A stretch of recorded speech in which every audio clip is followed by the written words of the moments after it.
Mecbur istikametler ayrılığı gösterse de karşıma çıkan engeller beni senden etse de yüreğimde yetiştirdim ey benim yasak çiçeğim.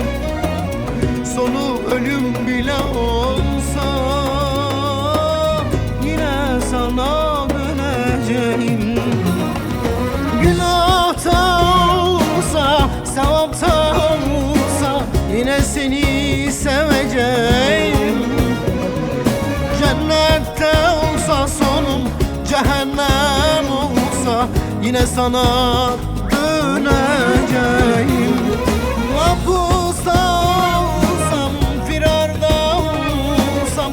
yine seni seveceğim.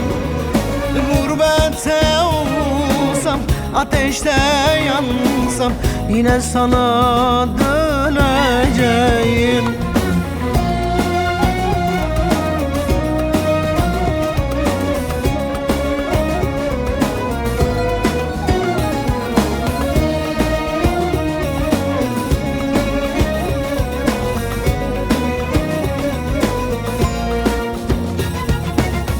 Aşkına yanıp bittim,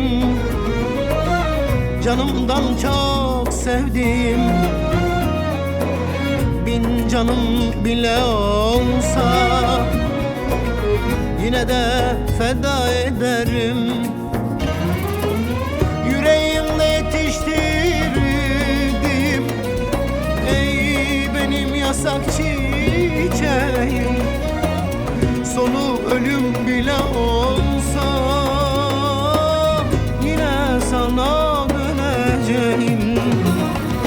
Günahta olsa, sevapta olsa yine seni seveceğim. Cennette olsa sonum, cehennem olsa yine sana döneceğim. Mahpusta yine seni seveceğim. Gurbette olsam, ateşte yansam yine sana döneceğim.